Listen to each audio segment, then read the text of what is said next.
A big topic that comes up whenever it comes to nostalgic media is always fictional childhood crushes. And don't try to play it cool, you had one too, shut up. I can tell you that I had plenty of these as a kid. It's an easy concept to understand. A perfectly drawn fictional babe or babette leaves a lot to the imagination, if you know what I'm saying. Yeah, and sometimes it doesn't leave much up to the imagination. Man, the mid-2000s were so weird. If anyone ever tries to get you at being attracted to a cartoon character, tell them to read a book, because She-Go from Kim Possible exists, and I'm pretty sure every sexuality under the sun wants to at least hold her hand. Anyways, as a gender-confused child, it was sometimes tough to know if I liked a character, or I just wanted to, be that character. One such example was Trixie Tang. I remember after only the first episode with her, I was kind of smitten. Something about her really resonated with me, beyond just her being a cute girl character. She had a personality I found pretty attractive as a kid. But as many of you are saying, isn't she the needy, tell me I'm pretty popular girl? You liked crazy girls? ? Funny you bring that up, theoretical segueing viewer. Trixie is a character that had a lot going on. Until they got bored and made her the worst tropey nonsense piece of shit I've ever seen in my life. So let's talk about that. Yay, complaining. Trixie surprisingly wasn't too prevalent in Fairly OddParents as a whole. She appeared in a number of episodes, but only had a decent role in a select few. So we're gonna go through those few and see how she's characterized and truly understand this rich bitch. Wait, I need to suit up for this. See, now we match. So the first episode with Miss Tang was called A Wish Too Far. You know, the one where Timmy wishes he was popular? This episode is genuinely one of the strongest episodes in the show, by the way. It's got a really good message and is basically the perfect scenario for the show's premise, which is probably why it was done so early on. So this episode introduces Trixie as Timmy's love interest and token popular rich girl, quote unquote. It's funny, and she works well to be this ridiculously over-the-top example of this character trope. She has a few lines that have this really cheeky and self-aware attitude. It's pretty cute. It'll be your honor. Oh, you're good. Obviously, as the episode progresses, Timmy learns that being popular isn't everything, blah blah blah. And after he gives his little speech about the moral, Trixie actually comes back and tells him that she thought it was really sweet that he stood up for his friends. I really like this angle because it does a great job both establishing a more nuanced character and giving Timmy more justification for his crush. For one, a scene like this kind of helps the other popular girl tropey scenes with her feel a bit more playful, because when push comes to shove, she actually has some empathy. But obviously, the status that she has as popular girl holds her back from being more open about it. Before giving him a little peck on the cheek, she looks behind her going, "I gotta make this quick," or whatever she says. I'm probably looking too much into this, but I feel that's a pretty clear line to establish an awareness of the status symbol that she needs to uphold. But even giving him a little kiss and saying that stuff kind of shows that she's willing to sort of break out of that archetype in a way, which does work really well to tie elements of this episode together, trying to sort of show that the cool popular girl thing is just for show and aren't really what matter. And obviously she still likes her popular status and likes the cool rich people things. I mean, the next line is literally,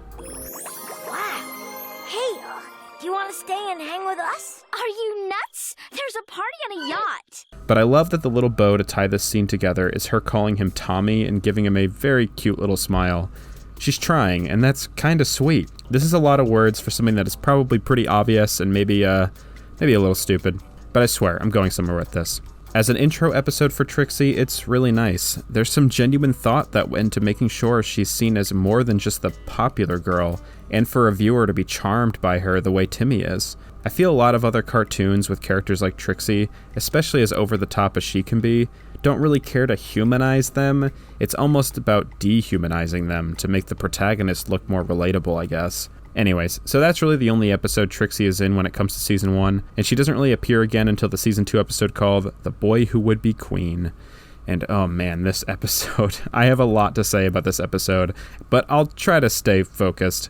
So this episode is about Timmy getting invited to Trixie's birthday party and wanting to impress her with a great gift, but he can't think of one because he's only thinking like a smelly boy, and after what I'd describe as a sexist fit with Cosmo, Wanda changes Timmy into a girl, but now since his brain is completely rewired, because that's totally how gender works, he can figure out a girly gift for Trixie. And obviously, for good measure, wishes Cosmo and Wanda to gender swap as well. So, at the mall, she runs into Trixie, who's disguised as a boy so she can buy comics without judgment. Trixie explains that if word gets out that she likes boy stuff, that she'll be made fun of, and she doesn't want that, I guess. But as Trixie and Tamantha hang out, she talks about how boys and girls shouldn't be so separated because it would let each side be more open about their interests. Well, he should. If boys did more girl stuff, then girls would be able to do more boy stuff. Man, very, very good quote from Trixie, like holy moly. I probably internalized this single line so hard as a kid. So, okay, really quick. I know I said I wouldn't get distracted, but like this line is so important for a kid's show, and this episode as a whole was really important too. Kinda. So, like, the main theme and premise is very healthy, showing kids that the gender-specific things we are assigned to should not be enforced onto us so heavily.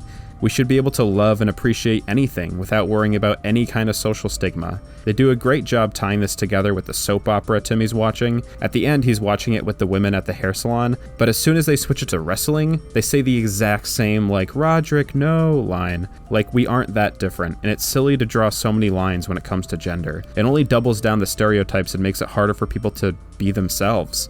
That being said, the subplot with Cosmo and Wanda sucks.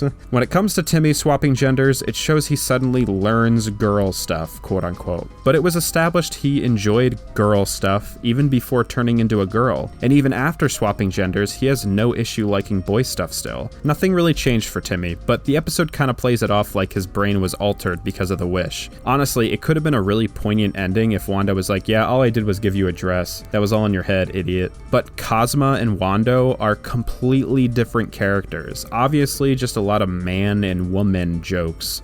Wanda leaving the toilet seat up, Cosmo being naggy, etc. And there's no clever revelation to this. It's just an excuse to be a wee bit sexist, which is so lame because it completely goes against the episode's main theme and moral. Maybe this was like a counterbalance to make sure the episode was not too non-binary. We need that exaggerated binary view on gender to balance it out. We don't actually need that, but obviously someone on that team thought that. Or just couldn't help themselves when it came to making the most stereotypical gender role-focused jokes on the planet. It feels like two radically opposing views being melded together in one episode at times. Well, the episode was directed by two people, Sarah Frost and Butch Hartman. I'm just gonna go out on a limb here and make an educated guess on who wrote what in this episode. It's distracting, but doesn't take away from the very sweet and healthy message this episode teaches a kid about gender norms. It probably did a lot for my brain as a child, especially considering I had this episode on one of those GBA video carts and watched it like 600 times. Anyways, back to the popular tomboy. So Trixie ends the day saying she wishes she could find a boy as sensitive and cool as Tamantha, haha. And the episode ends with Timmy showing up to Trixie's birthday without a gift, but like a proclamation that he'd be a true friend to her? Question mark? I don't know, bro. You probably should have just got her like a comic or something. Anyway, Trixie does find it sweet, but everyone kind of gives her weird looks, so she still kicks him out. Oh, sweet, sweet status quo. How I missed you. Before she launches him out of her mansion, she does call him by his full name. And man, what a great idea from the writers. You could potentially see this as a clever way to make sure Timmy still has a crush on her at the end of the episode, but I see this as a brilliant bit of continuity between the episodes. This episode as a whole really doubles down on those little hints of Trixie's empathy and awareness of her toxic popularity traits. I mean, she literally had to disguise herself to do what she wanted without judgment from her friends, which is sad, but also kind of nice to see that she's trying to enjoy her own interests as much as she can, and those interests being pretty disconnected from what is expected of her, both in-universe and out-of-universe.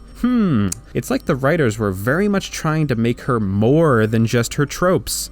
Again, giving you more justification on Timmy's crush, and any 7-year-old kid with taste crush. And I mean, come on, she is so charming in this episode. I love the line when AJ busts out the dead frog and she goes, Cool!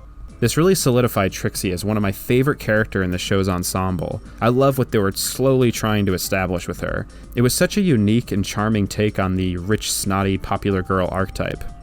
Okay, so her roles after this were pretty small for the most part. Being in a scene or two, her character wasn't really playing an important role in an episode for a while. That was until the season 4 episode, Just the Two of Us. You may have been wondering, where does the complaining part come into this? Well, this is it.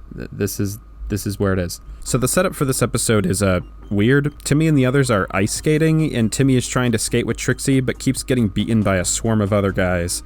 So he wishes he and Trixie were the last two people on the planet. So they hang out at a Walmart, and Trixie, like frame one, no delay, just goes completely apeshit because no one is around to give her attention besides Timmy. So of course he has to realize that she's actually a maniac and needs to escape from her, teaching him a valuable lesson that he shouldn't wish he was alone with a crazy person or something. The premise feels very thrown together right from the beginning. The jokes don't really land for me, and the main joke being significant others are clingy and crazy, and the resolution being, yep, they are.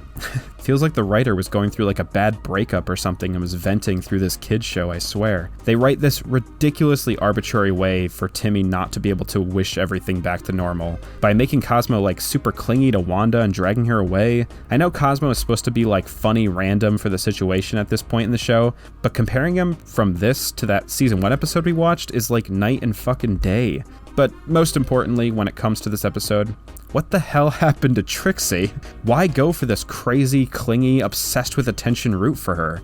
You could almost argue that this is an interesting dissection of what popularity and constant praise does to someone, but they already did that in a way that's way more nuanced and more relatable.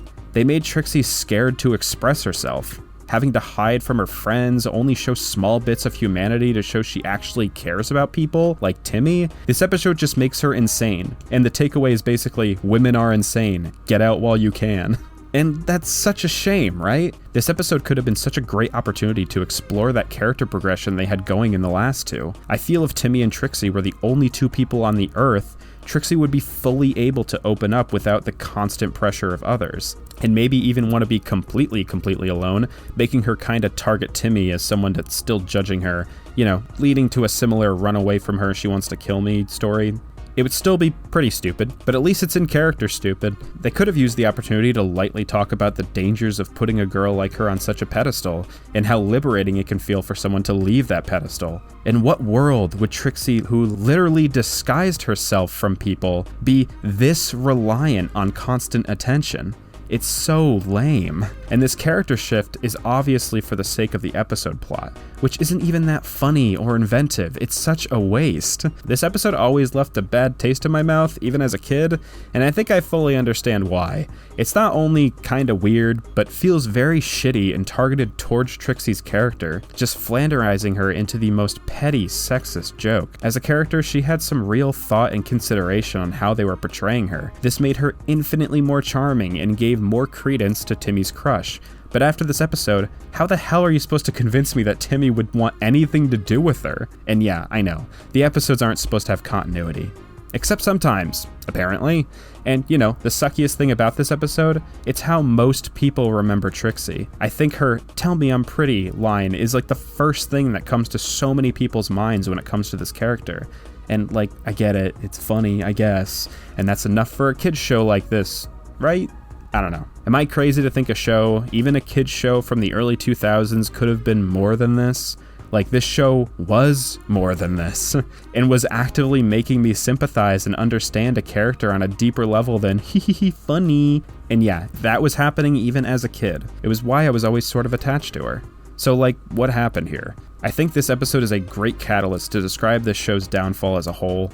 I haven't seen too many later Fairly OddParents episodes, but from what I've seen, every bit of character depth / clever writing prowess this show displayed was kicked to the wayside for insanely stupid and joke-focused premises that made the characters loud, annoying, and in a lot of cases, way more hateable. It just sort of feels like they cared less. And you know, creators, writers, and storyboarders aren't made for infinite ideas.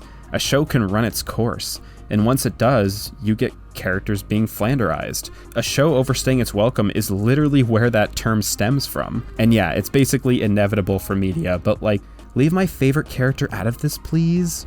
Well, after this episode, Trixie was barely prevalent, not really having a single episode truly about her for the rest of the show. Great. Honestly, unironically great, because she kind of dodged a bullet. This show gets really rough really fast. If you can stomach a season 10 episode, you are stronger than I.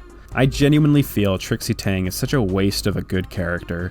That show had 10 seasons, and plenty of them had Trixie as the main love interest, but only 3 episodes out of those seasons was she actually like a character. and one of them went back on any positive character writing they established. I've made it pretty clear at this point, but my childhood crush on this girl obviously wasn't unfounded. She had a lot of charm in the few scenes that she had, and you could clearly understand why so many other characters would obsess over her, which also kind of made me infinitely jealous of her. She was a pretty girl who wore a cute headband. I definitely feel she defined a certain look that was really desirable for me. She was girly, but not too girly. Her love for equal part girl and boy stuff related to me on such a deep level as a 7-year-old. And the idea that she was able to express herself in those little moments, even though society around her was trying to stop her, was also pretty relatable. I connected to her in a meaningful way. I saw myself in her, kinda. Obviously the rich, pretty, and popular parts not exactly, but like the other parts I did, probably. And the parts I didn't relate to were pretty desirable traits to have, so, like, I don't know. Point is, the crush kinda morphed into this I wanna be her feeling really fast. Why can't I be you? Maybe that's why it hurt more when they made her a character I'd literally want nothing to do with in a million years. Anyway, do you have similar feelings for any other character, or am I just that insane to have thought about this that much at a young age, or even my current age? I apologize if this video feels a little all over the place. I just wanted to speak candidly about the prettiest, most popular, and richest girl in school, Sumi.